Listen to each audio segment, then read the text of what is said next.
It's one thing to feel indignant and angry about injustice, but it's something else to actively take up a cause, especially if you're fighting on behalf of others. Omar Badsha wasn't afraid to stand up to apartheid oppression and worked tirelessly in support of the trade union movement in Natal. A talented artist, he used photography to document and publicize the struggle for freedom, and a recent retrospective exhibition presented his work to his old comrades and a new audience. Omar Badsha is one of South Africa's most celebrated documentary photographers. He has exhibited extensively worldwide and is considered one of the pioneers of resistance art in the early 1960s.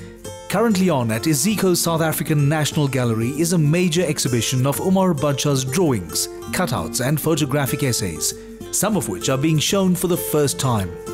It was indeed an honor to have met up with this award-winning artist and political activist. In the latter part of the 19th century, French artists were among the first to popularize the idea of art for art's sake. A little less than a century later, a young South African artist, author and photographer used his creative talents for anything except artistic purposes. His name is Omar Badsha, and over the years he earned the respect as an artist and an opponent of oppression.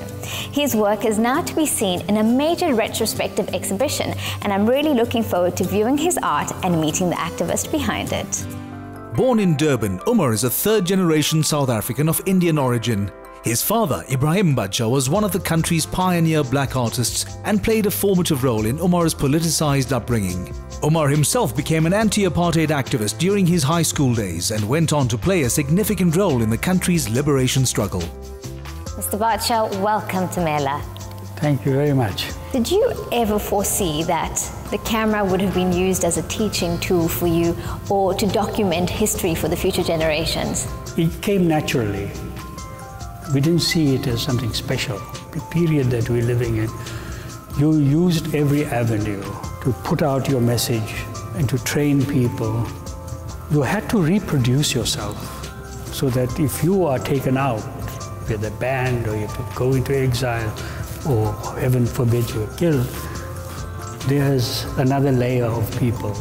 That was the ethos. For many years, Omar, who came under continued harassment from the security forces, was denied a passport to travel or study abroad. Finally, in the 1990s, he was given a passport, and soon he started a project to document life in his grandparents' ancestral village of Tadkeshwar, a small town in Gujarat, India. When you were able to travel to India and you went to your ancestral village, take us through that experience. Well, firstly, when I got this opportunity to go to India and supported by the Indian government, and the High Commissioner then said, would you like to? I said, yes. So I thought about this and I said, no, what I would like to do, because of my interest in history, is to follow the people in Gujarat in particular, say, take 10 families. But I just realized that, India is something else. It's too huge. So at the end of the day, I just decided, look, I'm just going to cover the villages around Tadkeshwar where my grandparents come from. Well, do you mind taking me through some of your work? Oh, no, it's a pleasure. I would like to choose this picture, this moment where you see this child sitting on his own, just thinking about something or other. He's very deep in thought about something or other. But then you see the layers of class divisions of these very poor, very, very poor people who are migrants, who move from other states to come and work in these villages. They are domestic workers, but you can see the conditions in which they work and live. I was one morning walking through the village and the women are washing clothes, and I walked towards one particular woman who was carrying a basket with washed clothes, and she smiled and greeted me, and I greeted her. I actually took a picture, asked her, she said, yes. That evening, I'm invited for supper And she's there, and then she says, "Bye, you know who I am? I'm your mother's cousin." So what are the chances? This, in fact, is a photograph of my father's cousin. Here now, I go to Surat. This is a couple of days before Christmas. And it's this huge shopping mall. And then I saw this child just breaking away from the rest and the parents and moving towards the window. For me, it shows the culture of Hollywood seeping into India. The globalization is overtaking India. Omar was passionate about his work for the unions, and photography became a strategic intervention in how the South African struggle against apartheid was seen. Omar and his contemporaries refashioned South Africa in the global eye, not as photographers, but rather as political subjects who were part of the fight for freedom. In so doing, they witnessed endurance, resistance and survival, and gained access into the everyday life of the anti-apartheid movement. This particular picture, for me, it's unlike the normal Mandela picture, because here, he's at the funeral of his closest friend, Walter Sisulu. So it's a very poignant picture for me of this warmth of the man, but at the same time stoic in his demeanor, accepting the death of his closest friend. Omar recalls that few commercial galleries were open to exhibiting the works of black photographers unless it supported white supremacy. Yet he continued documenting the country's political climate and its many heroes.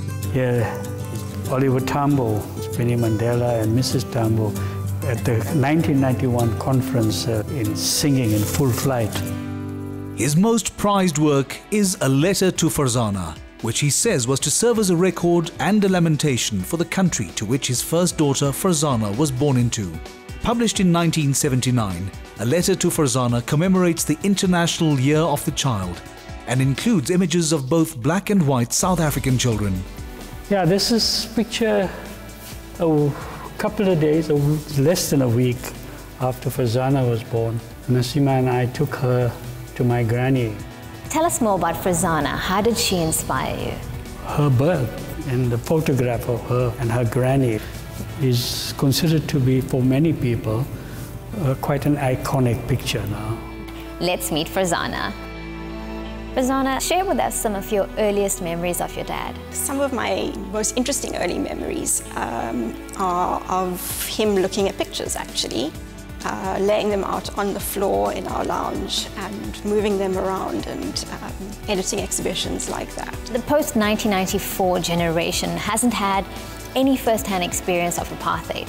Do you feel that exhibitions such as these makes it all the more important? I think it is an important opportunity to show young people what life was like.